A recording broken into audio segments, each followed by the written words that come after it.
Hello students, welcome to the best coaching classes.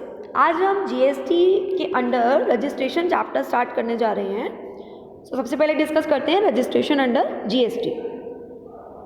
All persons involve in supply of goods and services और both are required to register for GST. यहाँ register के spelling mistake है, please ठीक कर लीजिएगा। वे सभी person जो goods की सप्लाई, सर्विसेज की सप्लाई या दोनों गुड्स एंड सर्विसेज की सप्लाई में इन्वॉल्व हैं, उन सभी को जीएसटी के अंडर रजिस्ट्रेशन करवाना पड़ता है। जीएसटी एक्ट में कुछ थ्रेशोल्ड लिमिट्स हैं जो ऑलरेडी सेट की हुई हैं। अगर आपकी टर्नओवर उन लिमिट्स को क्रॉस कर जाती है, एनुअल टर्नओवर, तो आपको रजिस्ट्रेशन करवाना कंपलसरी हो जाता है। अदरवाइज आप वॉलंटरी रजिस्ट्रेशन भी करवा सकते हैं। अब हम इसके कुछ बेनिफिट्स की तरफ चलते हैं कि अगर आप रजिस्ट्रेशन करवाते हैं तो आपको क्या क्या बेनिफिट्स होंगे। First, collection of taxes. जो पर्सन रजिस्टर्ड होते हैं वे कस्टमर से टैक्स कलेक्ट कर सकते हैं। Next, take input tax credit. इसका भी बेनिफिट आपको मिलता है, पर्सन इनपुट टैक्स क्रेडिट के लिए क्लेम कर सकता है।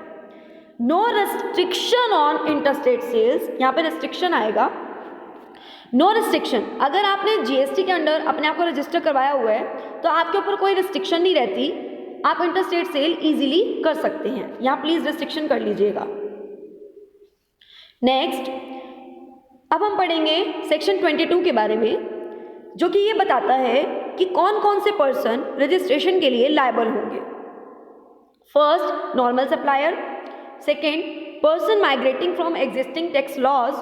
Third, transferee in case of transfer of business. Fourth, transferee in case of amalgamation और डिमर्जर। वन बाय वन करके डिस्कस करते हैं। फर्स्ट आता है जी नॉर्मल सप्लायर। नॉर्मल सप्लायर अगर कुछ स्पेसिफाइड लिमिट्स को क्रॉस कर जाएगा तो वो लायबल होगा रजिस्ट्रेशन के लिए। अब फर्दर इनको दो कैटेगरीज में बांटा गया है। फर्स्ट कैटेगरी आती है जिसमें थ्रेशोल्ड लिमिट बताई हुई है according to registration on the basis of supply, और second category on the basis of states. One by one करके डिस्कस करते हैं on the basis of nature of supply and basis of states. First, nature of supply. इसमें आपका in case of supplier और second आता है supplier of goods और second आता है in case of supplier of services और बोथ। ठीक है, अब ये थ्रेशोल्ड लिमिट है क्या? ये लिमिट वो है कि अगर आपकी एनुअल टर्नओवर इन लिमिट से क्रॉस कर जाती है, इन पर्टिकुलर प्लेसेस पे जो ये स्टेट्स बता रखी हैं, तो आपको जीएसटी के अंडर खुद को रजिस्टर करवाना कंपलसरी हो जाता है। ठीक है, फर्स्ट है मणिपुर, मिजोरम, नागालैंड और त्रिपुरा।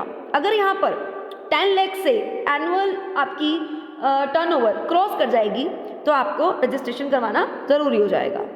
नेक्स्ट आता है 20 लाख। पुडुचेरी, तेलंगाना, नागालैंड, असम, मेघालय, सिक्किम और अरुणाचल प्रदेश, इन सब के केस में अगर आपकी टर्नओवर 20 लाख क्रॉस कर जाए तब आपको रजिस्ट्रेशन लेना कंपलसरी हो जाएगा, और अदर स्टेट्स में 40 लाख से अबव। अब आते हैं सप्लायर ऑफ सर्विसेज और both. 10 lakh in case of Manipur, Mizoram, Nagaland और त्रिपुरा, और 20 लाख इन case of other states. Next, on the basis of states पढ़ लेते हैं लिमिट्स। कुछ स्पेशल कैटेगरी स्टेट्स आती हैं और कुछ अदर स्टेट्स आती हैं। स्पेशल कैटेगरीज के अंदर 10 लाख की लिमिट में डाला गया है मणिपुर, मिजोरम, नागालैंड और त्रिपुरा को। 20 लाख डाला गया है अरुणाचल प्रदेश, मेघालय, सिक्किम और उत्तराखंड को। जम्मू एंड कश्मीर, असम एंड हिमाचल प्रदेश जो हैं, गुड्स की सप्लाई के केस में 40 लाख इनकी लिमिट है, बट सर्विसेज या बोथ की केस में 20 लाख है। ठीक है जी, ये ध्यान रखनी है ये लिमिट्स। अगर इन लिमिट से आप क्रॉस कर जाती है आपके एनुअल टर्नओवर तो आपको रजिस्ट्रेशन करवाना कंपलसरी हो जाता है। कुछ अदर स्टेट्स बताई हुई हैं। Puducherry plus Telangana 20 lakh in all cases. In case of supply of goods 40 lakh other states में, और इन case of supply of goods and services 20 lakh. ये कुछ लिमिट्स थी जो आपको याद करनी पड़ेंगी। इनके क्रॉस अगर आप जाते हैं तो आपको रजिस्ट्रेशन करवाना कंपलसरी होता है। नेक्स्ट आपके पास पॉइंट था person migrating from existing indirect tax law. आपको पता है जीएसटी से पहले कुछ ऐसे एग्जिस्टिंग लॉज थे जिनके अंडर आपको रजिस्ट्रेशन लेना ज़रूरी होता था। जैसे जैसे आपका वर्क है वैसे वैसे आपको रजिस्ट्रेशन करवाना होता था। सेंट्रल एक्साइज में आपको अलग से रजिस्ट्रेशन करवाना होता था, सर्विस टैक्स का अगर आप काम करते हो उसमें अलग करवाना होता था, ठीक है। तो जैसे जैसे आपके एग्जिस्टिंग लॉज थे, आपको उन रजिस्ट्रेशंस को जीएसटी में कन्वर्ट करवाना पड़ा जब जीएसटी लॉ आया, ठीक है। जिस दिन से जीएसटी अप्लाई होना था उससे पहले पहले आपको कुछ प्रोविजनल नंबर अलॉट किए गए थे, जिन जिन ऑलरेडी एग्जिस्टिंग बिजनेस में उन्होंने अपने आप को रजिस्टर करवा रखा था एक्ट्स के अकॉर्डिंग, उनको प्रोविजनल नंबर अलॉट किए गए थे। उस प्रोविजनल नंबर को आप लायबल थे कि आपको जीएसटी एक्ट के अकॉर्डिंग उनका नंबर जीएसटी के अकॉर्डिंग लेना है, ठीक है, ताकि जीएसटी इजीली इम्प्लीमेंट किया जा सके, ठीक है। नेक्स्ट आपके पास आता है in case of transfer of business. Suppose कीजिए ट्रांसफेरर ने ट्रांसफेरी को अपना बिजनेस ट्रांसफर कर दिया। इस केस में ट्रांसफेरर ने जो ऑलरेडी पहले कभी नंबर लिया हुआ होगा उसका नंबर तो हो जाएगा कैंसिल, बिकॉज वो ट्रांसफर कर रहा है अपना बिजनेस, और ट्रांसफेरी यहाँ पर लायबल हो जाएगा एक नया रजिस्ट्रेशन नंबर लेने के लिए। इसलिए ट्रांसफेरी यहाँ पर लायबल होगा अपने बिजनेस को अंडर जीएसटी एक्ट रजिस्टर करवाने के लिए। नेक्स्ट आपके पास आता है जी इन केस ऑफ अमेलगमेशन और डीमर्जर। इस केस में भी अगर आप अमेलगमेशन कर रहे हैं या डीमर्जर कर रहे हैं, इस केस में भी ट्रांसफेरी एक नए तरीके से आफ्टर अमेलगमेशन नंबर लेगा, रजिस्ट्रेशन नंबर मींस अपने बिजनेस को रजिस्टर करवाएगा अंडर जीएसटी, ठीक है, और ट्रांसफेरी ही कराएगा, इसके लिए भी ट्रांसफेरी लायबल होगा। नेक्स्ट आपके पास आता है जी टाइप्स ऑफ रजिस्ट्रेशन। हमने स्टार्टिंग में कुछ डिस्कस किया अभी कि कंपल्सरी रजिस्ट्रेशन होता है और वॉलंटरी, दो तरह से हो सकता है। कंपल्सरी रजिस्ट्रेशन में जनरल कैटेगरी स्टेट्स में हमारा अगर एग्रीगेट टर्नओवर 20 लाख, यहाँ पे मिस्टेक है जी, यहाँ पे 40 लाख भी था, ठीक है, 20 और 40 जो लिमिट्स अभी हमने डिस्कस की according to states and according to supply of goods, अभी हमने कुछ लिमिट्स डिस्कस करी। उन लिमिट्स से क्रॉस जाता है अगर तो कंपल्सरी होता है रजिस्ट्रेशन लेना, यही यहाँ पर आएगा। स्पेशल कैटेगरी में 10 भी था, ठीक है, 20 एंड 10 लाख, ठीक है जी। इनसे अगर आप क्रॉस जाते हैं तो आपको रजिस्ट्रेशन लेना कंपल्सरी हो जाता है, अदरवाइज आप वॉलंटरी रजिस्ट्रेशन भी ले सकते हैं। अब हम पढ़ेंगे कि person required to be compulsory registration, कौन से ऐसे पर्सन हैं जिन्हें रजिस्ट्रेशन करवाना कंपल्सरी होता है। फर्स्ट आता है persons making interstate taxable supply of goods. अगर किसी पर्सन ने इंटरस्टेट सप्लाई करनी है तो उनके लिए रजिस्ट्रेशन करवाना कंपल्सरी है।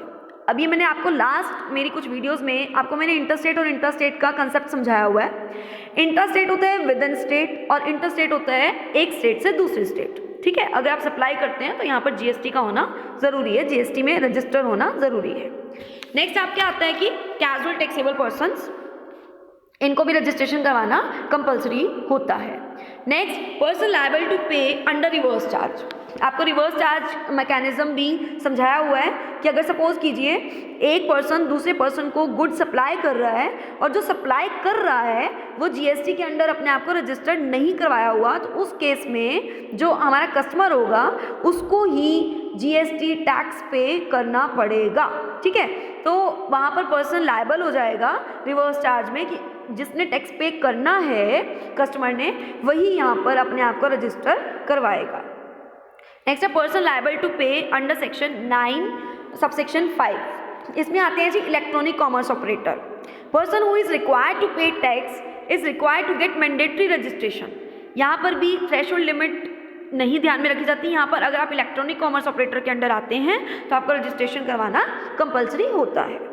Non resident making taxable supply, यहाँ पर रेजिडेंट है, रजिस्टर्ड नहीं है, non resident.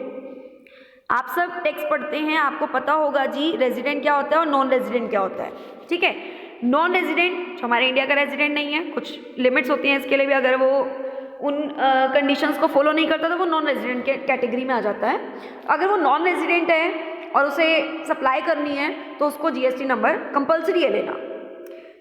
Persons making supply on behalf of other taxable person, person making supply on behalf of other taxable person. अगर कोई पर्सन ऐसे समझ लीजिए कि एज एन एजेंट अगर किसी के लिए काम कर रहा है, ठीक है, ऐसा हो सकता है वो एजेंट किसी नॉन रेजिडेंट का ही हो, है ना, तो उसको भी क्या करना पड़ेगा, कंपल्सरी रजिस्ट्रेशन करवाना ही पड़ेगा।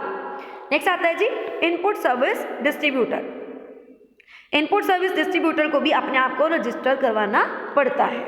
नेक्स्ट इलेक्ट्रॉनिक कॉमर्स ऑपरेटर, जो कि हमने ऊपर भी डिस्कस किया, वो एक न्यू पॉइंट फिर दोबारा से दे दिया, वो 9 सबसेक्शन 5 के अंडर ही आता है।